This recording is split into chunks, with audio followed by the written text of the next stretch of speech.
নমস্কার, কথাকুঞ্জ থেকে বলছি।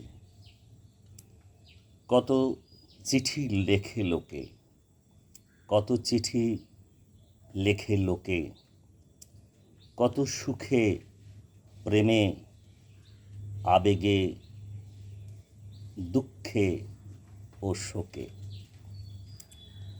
সুকান্ত ভট্টাচার্যর এই বিখ্যাত লাইনটি আমরা কখন অজান্তেই মুছে ফেলেছি বা মুছে দিয়েছি বলা যায়। এখন আর কেউ সেভাবে চিঠি লেখে না। আমাদেরও আর বারান্দায় দাঁড়িয়ে পোস্টম্যানের জন্য অপেক্ষা থাকে না কখন সেই কাঙ্ক্ষিত চিঠিটি আসবে। এখন ফোনে কথা হয়, রাস্তায় দেখা হলে আমরা অনেক সময় কথা বলি না। বাড়িতে গিয়ে ফোন করে জিজ্ঞেস করি কেমন আছেন। আমরা অনেক আধুনিক হয়েছি। তো যাই হোক, এ সমস্ত এখন এই কথাগুলো পুরনো হয়ে গেছে। বিষয়ে ফিরি।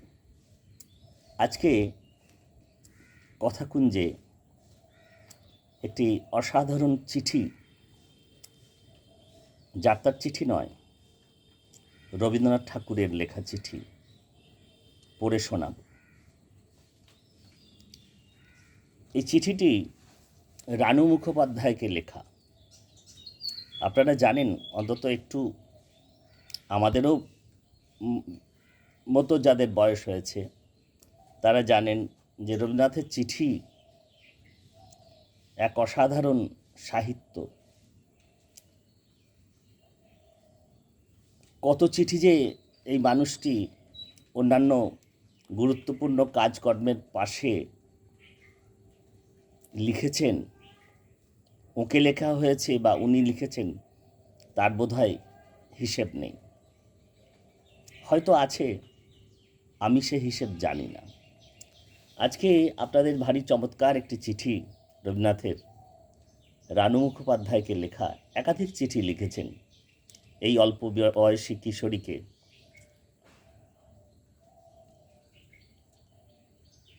এই চিঠিটি লিখছেন 20 ফেব্রুয়ারি 1918 সালে শান্তিনিকেতন থেকে।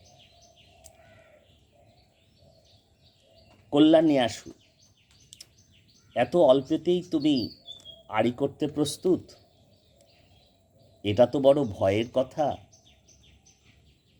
বিশেষত আমার মতো অক্ষম এবং কুঁড়ে এবং ঢিলে লোকের পক্ষে। কি চমৎকার! আমার যদি তোমার বয়স থাকতো তাহলে দেখতুম চিঠি লেখায় তুমি কেমন আমার সঙ্গে পেরে উঠতে। তাহলে উল্টে আমি বেশ পেট ভরে মনের সুখে তোমার সঙ্গে আড়ি করতে পারতুম। দেখুন, ওই যে বলছিলাম না, চিঠি কোন মাত্রায় যেতে পারে। নিটোল সাহিত্য হয়ে ওঠে। এখানে রস, রসিকতা, সাহিত্য, ভাবনা চিন্তা সব যেন সে আমরা বলি না হরগৌরী সম্মিলন, খাপে খাপে মিলে গেছে। এরপর উনি বলছেন, লিখছেন, তাহলে উল্টেই আমি বেশ পেট না ওই লাইনটা আবার পড়ি আরেকবার। তাহলে উল্টেই আমি বেশ পেট ভরে মনের সুখে তোমার সঙ্গে আড়ি করতে পারতুম। কিন্তু আমার দুর্ভাগ্যের কথাটা একবার শোনো।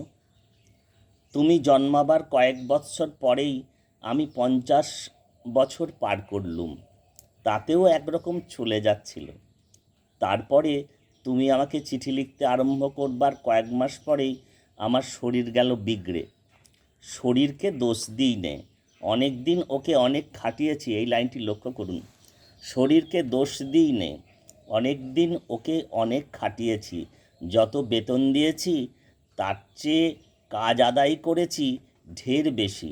সুতরাং আজ ও যখন কাজে জবাব দিতে চায় তখন ওকে দোষ দিই নে। কি অসাধারণ লেখা, ভাবনা চিন্তা, ভাবা যায়। দোষ আসলে তোমার, তুমি সেই পৃথিবীতে জন্মগ্রহণ করেইছ, তখন না হয় আর 30-40 বছর আগেই জন্মাতে। ঢিলেমি করে তুমিই করলে দেরি, অথচ আড়ি করবার বেলায় তোমারই উৎসাহ। যাই হোক, তোমার সঙ্গে ঝগড়া করে করব না, তোমার আড়ি বাঁচিয়ে চলবার চেষ্টা করব। আড়িকে বড় ভয় করি।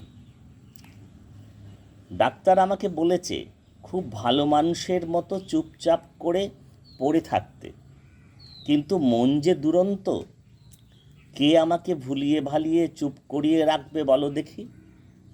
তোমার বয়সী এবং তোমার চেয়ে ছোট বয়সের বন্ধু যারা আমার আছে, যারা আমাকে গল্প করে শান্ত করিয়ে রাখতে পারত, তাদের কাউকে তো হাতের কাছে পাইনে।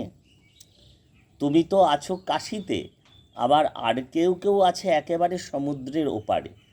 তোমার চেয়ে বড় বয়সের বন্ধু যারা আমার আছে, তারা নিজেরা বিশেষ কিছু বলতে চায় না, আমাকেই বলাতে চায়। আমার ডাক্তার এই সব লোকেদের সম্বন্ধে আমাকে সতর্ক করে দিয়েছে। বলেছে ওরা যে দেশে আছে সে দেশ থেকে যেন বাসা উঠিয়ে চলে যাই। কোথায় যাই বলো দেখি?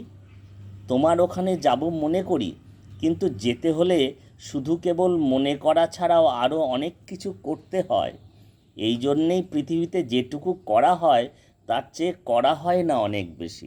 দেখুন, ওই যে বলছিলাম না, কত ভাবনা চিন্তা থাকে। এই জন্যেই পৃথিবীতে যেটুকু করা হয় তার চেয়ে করা হয় না অনেক বেশি। চিরকালীন, চিরসুন্দর বলা যায়। তোমার কাছে বসে গল্প শুনবো, সেটাও হয়তো আমার জীবনে সেই অসংখ্য না হওয়ার ফর্দের মধ্যে পড়ল। এ কি চিঠি শুধুই?